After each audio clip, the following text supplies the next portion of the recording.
반드시 노래가 있으면은 네. 또 우리 대한민국의 대단한 이 패널 여러분들께서 그냥 지나칠 수 없죠.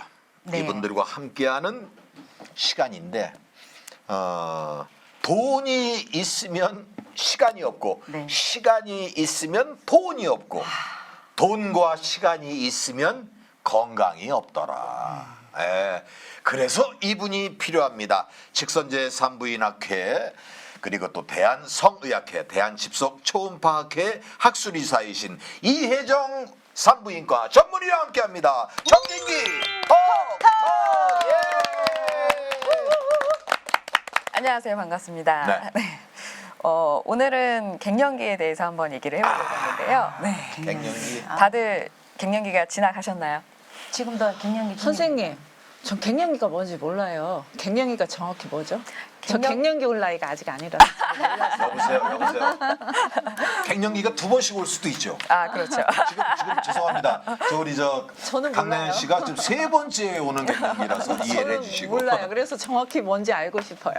갱년기는 이제 폐경 전의 시기를 우리가 일반적으로 일컫는 말인데요. 폐경 전에 폐경 이행기, 폐경 주변기라고 부르는 시기가 있는데 생리가 좀 불규칙해지면서 마지막 생리가 우리가 1년 동안 없으면 폐경이라고 부르는데 그 마지막 생리까지 기간, 그다음에 그 이후에 1년 정도를 통틀어서 좀 생리도 안 하면서 그에 수반되는 여러 가지 증상을 동반하는 시기를 갱년기라고 부릅니다. 네. 곁에 그 지인들을 보면은 막 상당히 심한 분이 많아요. 근데 그럴 때는 이렇게 종류가 여러 가지인데 네. 예, 그럴 때는 어떻게 알아봐야 증상이 되나요? 굉장히 여러 가지가 있는데 신체적인 증상도 있고 네. 이제 정신적인 증상도 있는데 신체적인 거는 가장 기본적으로 생리가 왔다 갔다 하거나 부정 질출혈이 생기는 경우가 있을 수가 있고 거기에 수반돼서 근육통이 있다든지 두통이 있다든지 여기저기 관절통이 생긴다든지 할 수가 있고 정신적으로는 신경이 아주 예민해지고 짜증이 확 났다가 너무 우울해졌다가 그다음에 잠을 못 자니까 지끈지끈 아프고 의욕이 없고 사람이 그런 증상들을 좀 호소하는 경우가 많으세요. 그러면 치료받는 시기를 나이로 따져야 되나요? 아니면 자기 몸으로 언제 치료를 받아야 되나요?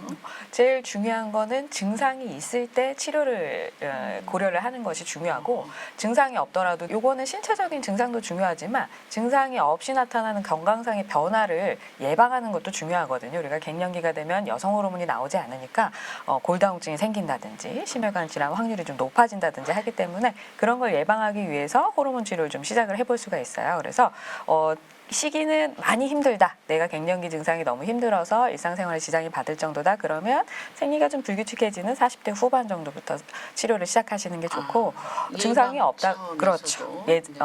그 증상이 없다고 하더라도 폐경한 이후에 1년 내에는 치료를 좀 시작하시는 것이 다른 병이 생기는 걸 좀 예방할 수 있다. 이렇게 생각하시면 돼요. 그러면 저는 개인적으로 제가 정말 궁금한 건데 남자들도 갱년기가 있다고 들었거든요. 네. 근데 갱년기가 폐경 1년 전으로 생긴다 그랬잖아요. 그러면 남자들은 폐경이 없는데 어떤 갱년기가 오면 어떤 증상이 사실 와요? 갱년기 증상도 여성에서 굉장히 다양하게 나타나요. 폐경을 아직 하지 않았는데 45세 이후 그러니까 40대 후반부터 바로 증상이 생기시는 분들도 있고 이미 폐경한 지는 오래됐는데 5, 6년이 지났는데 나중에서야 갱년기 증상이 생기는 경우가 있기 때문에 보통 평균적으로는 40대 후반에서 50대 초반에 많이 증상이 생기지만 그 앞뒤로 5, 6년에도 증상이 생기실 수 아니 있고요. 남자들. 남자들 같은 경우도 나이가 사실 중요하긴 하는데 50대가 넘어가면서부터 남성 호르몬의 생성 정도가 달라지게 돼요.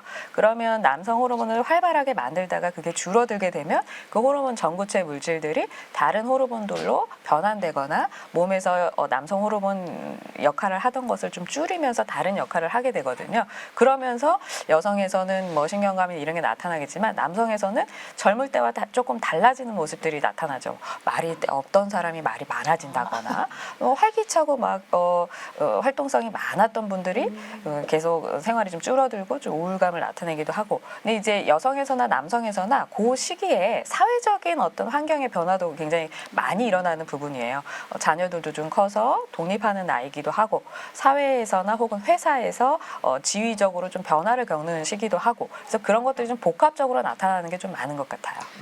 그러면 호르몬 치료는 몇 살까지 언제까지 받는 게 좋은가요? 굉장히 많이 하시는 질문이에요. 그래서 옛날에는 우리가 이제 호르몬을 치료 시작한 지 이제 50년에서 60년 정도 돼가는데 그 전에는 연구 결과가 많지는 않았어요. 근데 이제 쌓이고 쌓여서 이제 다 논문으로 비교를 해봤더니 연구가 좀 덜 됐을 때는 호르몬 치료 너무 오래 하지 말고 5년만 먹자.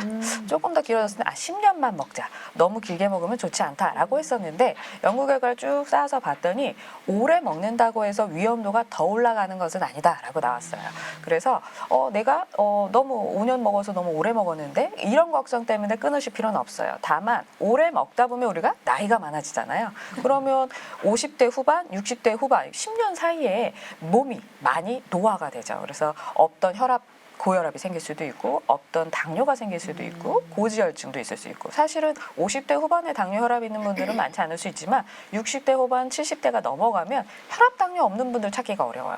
거기다 고지혈증은 대부분은 가지고 있어요. 또 우리가 시기가 많이 서양화되다 보니까 고지혈증 없는 분들이 많지가 않거든요. 그래서 그런 병들이 점점 생겨서 내가 원래는 호르몬 치료하는 게 굉장히 이득이었는데 호르몬 치료하는 것보다 피해가 있는 해가 되는 부분이 더 많아지는 시기에는 호르몬 치료 좀 중단을 고려하는 것이 좋죠.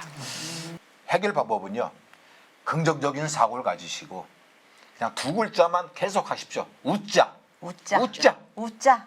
그렇게 살면은 물론 호르몬 치료도 중요하겠습니다만은 일단 조금 그 정신적인 치료도 되지 않을까 그런 생각을 해봅니다. 자, 지금까지 청진기 톡톡이었습니다.